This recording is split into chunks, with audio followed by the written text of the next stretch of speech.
El aroma de rosas marquitas y del pastel, de boda que había cuidado en, flotaba en mi coquina de Charleston. Habían pasado solo 2 días des la boda de mi hija. Y aún así la casa parecía contener la respiración, como si todavía estuviera esperando que algo sucediera. Sofía estaba sentada frente a mí en la mesa de madera pulida, con ese brillo soador en el rostro que solo tiene una novia recién casada. A su lado estaba su esposo Julian Croft. Él se recostaba cómodamente en la silla, con un brazo apoyado detrás de la de Sofía, como si yo fuera dueño del lugar. Entonces deslizó un sobre grueso por la mesa. El sobre se detuvo justo al lado de mi taza de té. Pensamos que esto podría facilitar algunas cosas, dijo Julian con suavidad. Solo un poco de planificación financiera. Sofía sonrió con entusiasmo. No es nada serio, mamá. Julian es increíble con el dinero. Solo estamos planeando el futuro. Ya sabes, por si tenemos hijos. Asentí con educación, pero algo dentro de mí se tensó. En la parte frontal del sobre, escrito con una tipografía limpia y precisa, estaba mi nombre completo. El Nervant. Puedes revisarlo cuando tengas tiempo. Acadio Julian mientras se levantaba. Mañana salimos para Santorini. Minutos después se marcaron, y su coche desapareció por el largo camino de entrada rodeado de viejos robles. Solo entonces abrí el sobre. El documento que encontré dentro hizo que mi estómago se encogiera. Ofrece acuerdo legal que sugería que trasladara una gran parte de mis bienes a un nuevo fondo familiar Croft, administrado exclusivamente por Julian. Lo había redactado como si mi aprobación ya estuviera asegurada. Lo que Julian no sabía era que la fortuna que él creía que yo tenía era solo una pequeña parte de la verdad. Después de la muerte de mi esposo Robert, consolé discretamente sus inversiones ocultas, $7 millones, guardados de forma segura bajo una cuenta corporativa, que nadie podía relacionar conmigo. Julian pensaba que estaba rodeando a una presa fácil, pero yo ya había visto hombres como antes. Y si creía que simplemente iba a negarme su plan, estaba equivocado. En lugar de eso, decidí construir una trampa tan perfecta que él mismo entraría en ella sin sospechar. Pero a la mañana siguiente alguien llamó a mi puerta. Y el hombre que estaba del otro lado traía un documento que cambiaría todo. El hombre que estaba de pie en mi porche tenía demasiada confianza para traer buenas noticias. Mi nombre es Marcus Thorne, dijo sosteniendo un maletín. Represento al Senor, y la señora Croft. Señora Croft, solo escoger es nombre mi marido. El nombre de mi hija es Sofía Vance, respondí con firmeza. Él se corrigió de inmediato, aunque esa sonrisa segura en su rostro. Estoy aquí con un anexo financiero de emergencia. Emergencia. Y esa palabra encendió todas mis alarmas. Aún así, contra mi mejor juicio lo dije pasar. Abrió su maletín y deslizó un documento sobre mi mesa del comedor. Lo que vi hizo que mi pulso se acelerara. La firma de Sofía ya estaba en la última página. El documento exigía que declarara todos mis bienes, actuales y futuros, para que pudieran integrarse a un fondo familiar. El fondo de Julian. Simplemente, están uniendo su futuro financiero. Explicó el abogado con total naturalidad. Vio el vi a leer la página con atención. Section 7R. Declaración de patrimonio de los padres. Estaban buscando dinero que creen que existe letters. Sofía Sequeira había leído esto antes de firmarlo. Confía en el uno en el otro. Acadio al abogado con una sonrisa agicada. Y esa respuesta me dio todo lo que necesitaba saber. Cerré la carpeta con calma. Yo nunca firmo documentos legales sin que los revise mi propio abogado. Dije con serenidad. No discutió, pero la molestia en sus ojos fue evidente. En cuanto salió por la puerta, tomó el teléfono. Arthur Sterling contestó al segundo timbrazo. Arthur había sido el mejor amigo de Robert y único abogado en quien confiaba. Completamente. Necesito un señuelo, le dije. Hubo un breve silencio. Luego soltó una pequeña risa. ¿Quieres que creen que hay menos dinero del que realmente existe? Exactamente. En cuestión de días, Arthur preparó documentos que mostraban que, después de pagar todas las dudas de Robert, yo había heredado solo $100,000, lo suficiente para que pareciera real. pero lo bastante poco como para decepcionar a alguien codicioso. Dije el archivo sobre el escritorio de mi estudio como si nada. Y esperé. 4 días después, mi teléfono vibró con una alerta del banco.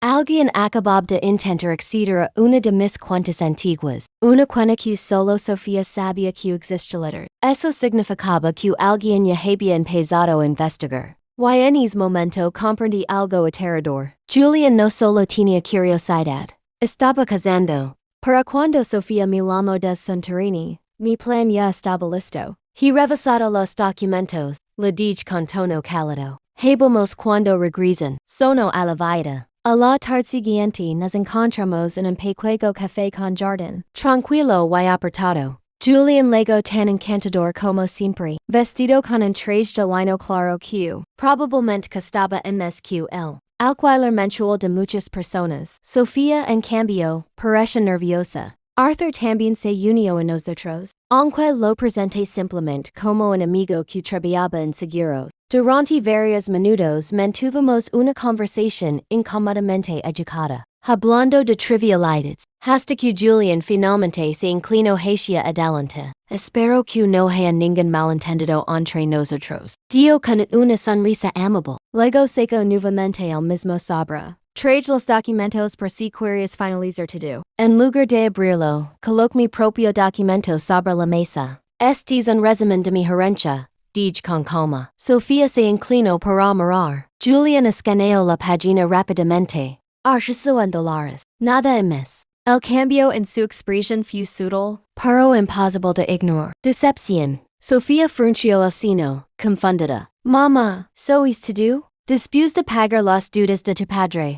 Julian se disculpó unos momentos después. Necesito ir al babo. En cuanto se alejó, Sofía se inclinó hacia mí, y susurró con nerviosismo. ¿De verdad lo amenazaste? No, respondí suavemente. Solo pedí que un abogado revisara los documentos. Minutos después Julian regresó, otra vez con su sonrisa perfectamente educada. ¿Sabes qué? Dio, tienes razón. Me aprecio. Pero el daño ya estaba hecho. Podía verlo claramente en sus ojos. Si él creía que solo había $100,000, intentaría cuidarse con ellos. Y 2 noches después, mi banquero confirmó exactamente eso. Alguien había intentado retirar todo el dinero de la cuenta, usando la tablet de Sofía, desde un hotel en Santorini. Julian no solo había revelado su codicia, había revelado algo mucho peor. Era un ladrón. Y lo más aterrador de todo era que mi hija estaba durmiendo al lado de él. A la mañana siguiente le pedí a Sofía que viniera a mi casa sola. Luego con el rostro cansado y una expresión inquieta. Cuando nos sentamos en la mesa de la cocina, decidí decirle toda la verdad. Anoche alguien intentó vaciar mi cuenta, le dije con suavidad.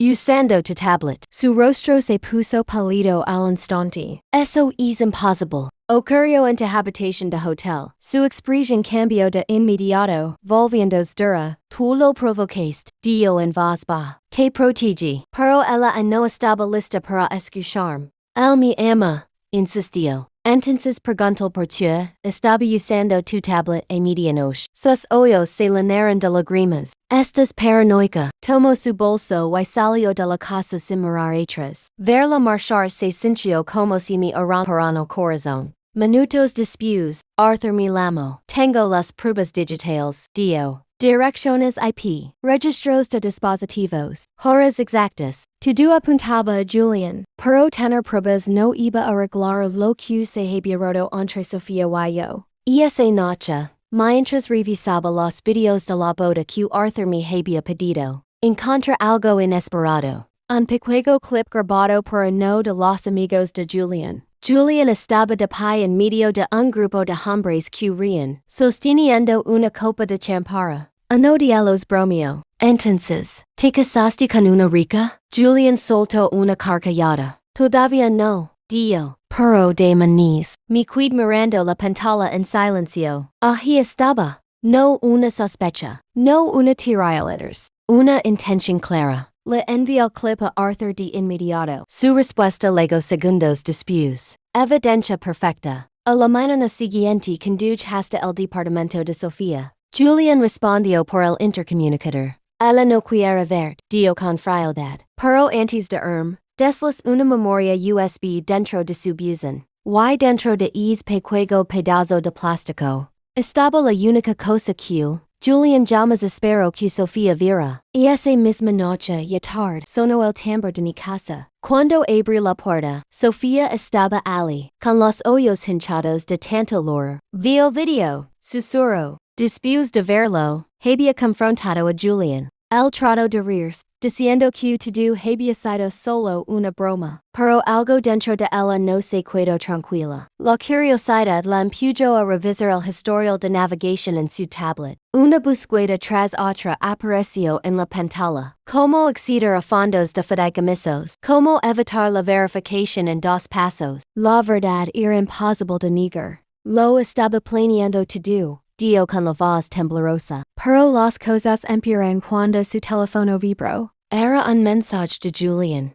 Decía que si ella intentaba diarlo, la demandaría por fraud. Ese era su último movimiento. Si no podía robarme mi. Destruiría financieramente mi hija. Arthur organizó una reunión para el día siguiente. Julian llegó tarde, tan arrogante como siempre. Hasta que Arthur le entregó una carpeta llena de pruebas, en forms de análisis digital, registros de acceso bancario, y el video de la boda. El color desapareció de su rostro mientras pasaba las páginas. Chiquiron, soltó finalmente, molesto. Respondí con calma. Vas a firmar una anulación del matrimonio y vas a dejar a Sofía en paz. Arthur deslizó otra carpeta sobre la mesa. Si no lo haces, toda esta evidencia se hará pública. Julian miró fijamente a Sofía. Ella no apartó la mirada. Después de un largo silencio, tomó el bolígrafo. Y firmó. Así de simple. Se había ido. Y esa misma noche, Sofía y yo cocinamos juntas en mi tranquila cocina. A mitad de la cena, me hizo una pregunta en voz baja. Mama, ¿el dinero era real? Asentí. 7 millones. Sus ojos se abrieron con sorpresa. ¿Por qué nunca me lo dijiste? Porque el dinero cambia a las personas, respondí. Ella apretó mi mano con suavidad. Se acabaron los secretos, permisió. Y por primera vez desde la boda. La casa volvió a sentirse en paz. Pero a veces todavía me pregunto, si no hubiera preparado esa trampa, ¿habríamos descubierto la verdad demasiado tarde?